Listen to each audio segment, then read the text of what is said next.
எல்லாருக்கும் வணக்கம். நம்ம சப்ஸ்கிரைபில் ஒருத்தர் கேட்டிருந்தார். என்ன கேட்டிருந்தாருன்னா, எப்படி கோவில் திருவிழாவுக்கு பேனர் ரெடி பண்ணுறேன்னு சொல்லி கேட்டிருந்தாங்க. ஒரு சிம்பிளாக ஒரு கோவில் திருவிழா பேனர் ரெடி பண்ணுறேங்கிறத நான் பண்ணியிருக்கேன். அதை உங்களுக்கு ஒரு லேயராக ரிவீல் பண்ணி காட்டுறேன். ஃபர்ஸ்ட் எடுத்து என்ன பார்த்தீங்கன்னா, உங்களுக்கு வந்து அந்த பேக்ரவுண்ட் வந்து செட் பண்ணணும். பேக்ரவுண்ட் போது பார்த்தீங்கன்னா, அந்த கோவில் திருவிழாவுக்கு நம்ம வந்து ஒரு எல்லோ அந்த மாதிரி ஒரு பேக்ரவுண்டில் நம்ம என்ன பண்ணுவோம், செட் பண்ணுவோம். எல்லோ பேஸில் ஒரு பேக்ரவுண்ட் செட் பண்ணுவோம். சரிங்களா? அதுக்கு அடுத்து என்ன பண்ணு பார்த்தீங்கன்னா, கோயில் திருவிழாலே மேக்ஸிமம் என்ன இருக்கும் பார்த்தீங்கன்னா, ஜென்ரலாக வந்து இந்த வாழை மரம் அந்த மாதிரி ஐட்டங்கள் இருக்கும். வாழை மரம், தோரணம் அந்த மாதிரி இருக்கும். அதுக்காக நம்ம எல்லாம் 2 வாழை மரம் வந்து நம்ம வந்து சைடில் 2 பக்கம் 2 வாழை மரம் வச்சிடும். அதுக்கப்புறம் என்னென்னு பார்த்தீங்கன்னா, சாமி சாமி ஃபோட்டோ வந்து வச்சுருப்போம். சரிங்களா? சாமி ஃபோட்டோ அது என்ன சாமி திருவிழாவோ, உதாரணத்துக்கு வந்து மாரியம்மன் கோயில் ஃபோட்டோ அந்த மாதிரி ஒரு சாமி ஃபோட்டோஸ் வரும். அதாவது சாமி ஃபோட்டோ நம்ம வந்து வச்சிட வேண்டியதான். வச்சுட்டு அது ஜஸ்ட் டிஃப்ரெண்ட் பண்ணி காட்டினா அதோட ஷேடோ ஸ்லைட்டாக வந்து வச்சுக்க வேண்டியதான். வச்சுட்டு அதுக்கப்புறம் என்ன பார்த்தீங்கன்னா, தலைப்பு என்ன கோயில் திருவிழாங்கிறத பேர் நம்ம கொண்டு வரணும்.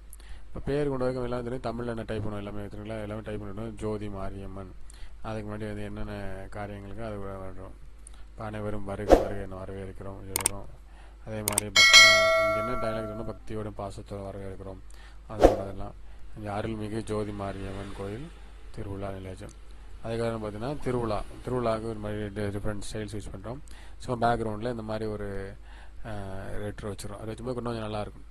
அதுக்கப்புறம் பார்த்தீங்கன்னா, அதுக்கு வந்து என்ன டேட்டு அந்த மாதிரி காரியங்கள் டைப்பிங்கில் கொண்டு வரோம். டைப்பிங் எல்லாமே கொண்டு வந்துருக்கோம். டேட்டு என்னென்ன டைமு திருவிழாங்கிற டைமிங் டேட்டு எல்லாம் கொண்டு வந்துடும்.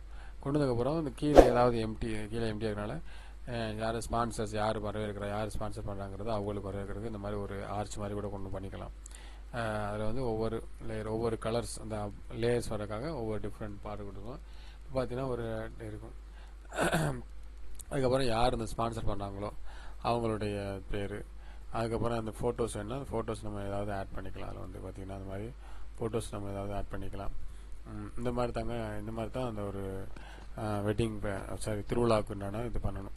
இல்லை நம்ம எக்ஸ்ட்ரா வேறு ஏதாவது தோரணம் எதாவது பண்ணுறோம்னா கூட பண்ணிக்கலாம். நம்ம தோரணம் பண்ணுறதுக்கு இந்த மாதிரி தனியாக நம்ம வந்து கலெக்ஷன்ஸ் வந்து வச்சுக்கணும்.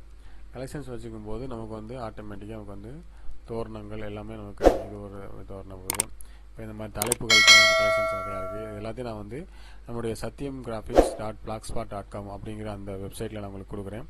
அதில் போய் நீங்கள் எல்லாருமே டவுன்லோட் பண்ணிக்கலாம். அந்த பிஎஸ்டிஸ் எல்லாமே நீங்கள் வந்து உங்களுக்கு வேணுங்கிற அது எல்லாமே டவுன்லோட் பண்ணிக்கலாம். சரிங்களா?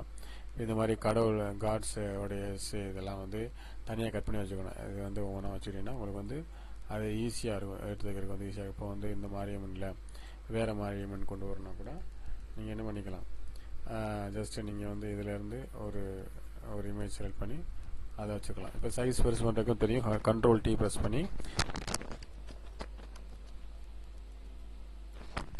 நீங்கள் அதோடைய சைஸ் நீங்கள் வந்து இன்க்ரீஸ் பண்ணிக்கலாம். சைஸ் இன்க்ரீஸ் பண்ணி அதை மேலே கொண்டு வந்துக்கலாம். அந்த மாதிரி பண்ணிக்கலாம். உங்களுக்கு என்னென்ன மாதிரி வேணுங்கிறத நீங்கள் அதை பண்ணிக்கலாம். அதே போல் பேக்ரவுண்ட் எஃபெக்ட் ஏதாவது அந்த மாதிரி லைட்டிங் எஃபெக்ட் வேணால் கூட கொண்டு வந்துக்கலாம். கொண்டு வந்துட்டு அதை பேக்கில் போட்டுட்டு என்ன பண்ணலாம், அதோடைய லுமினாசிட்டி மாற்றும் போது அதோடைய பிளெண்டிங் மோட் மாற்றும் போது ஆட்டோமேட்டிக்காக மாறும். கலர் பண்ணி கொடுக்கும்போது டிஃப்ரெண்ட்டான ஒரு எஃபெக்ட் இருக்கும். இந்த மாதிரி உங்களுக்கு வந்து என்ன வேணுங்கிறத பண்ணிக்கலாம். வேறு எல்லாமே உங்களுக்கு க்ரியேட்டிவ் ஐடியா பொறுத்து தான். உங்கள் ஐடியா பொறுத்து நீங்கள் வந்து என்னென்ன ஆட் பண்ணணுமோ ஆட் பண்ணிக்கலாம். சரிங்களா? இப்போ தலைப்பு இருக்குது. இந்த தலைப்பு தான் வேறு தலைப்பு கூட கொடுத்துக்கலாம். மாரியம்மன் திருவிழா கொடுத்துக்கலாம். அதில் வேறு ஏதாவது நீங்கள் ஆட் பண்ணால் கூட வேறு க்ளவுட் எஃபெக்ட்டு அதாவது க்ளவுடு அந்த மாதிரி ஆட் பண்ணால் ஆட் பண்ணிக்கலாம். அதில் போய்ட்டு இந்த மாதிரி க்ளவுட் இருக்கலாம்.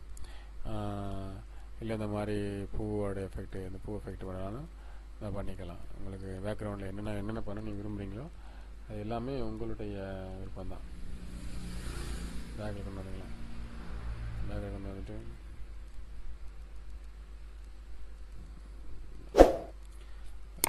அந்த மாதிரி எஃபெக்ட் கொண்டு வந்து இப்போ அந்த டைட்டில்லாம் ஆல்ரெடி எப்படி பண்ணணும்னு சொல்லிட்டு நான் உங்களுக்கு சொல்லியிருக்கேன். இப்போ உதாரணத்துக்கு பார்த்தீங்கன்னா இந்த டபுள் கலர் இருக்குது. டபுள் கலர் எப்படி கொண்டு வரதுன்னு பார்க்கும்போது பிளெண்டிங் ஆப்ஷனில் போய்ட்டு பிளெண்டிங் ஆப்ஷனில் போய்ட்டு இந்த கிரேடியன்ட் ஓவரில் இருக்குது. கிரேடியன்ட் ஓவரில் பார்த்தீங்கன்னா இந்த பாருங்கள் ஒரு ஒயிட்டு ப்ளூ சேர்த்து கொடுத்துருக்காங்க. அதுக்கு ஒரு ஸ்ட்ரோக் வந்து பார்த்தீங்கன்னா ப்ளூ கலர் ஸ்ட்ரோக் கொடுக்கும்போது இந்த மாதிரி இருக்கும்.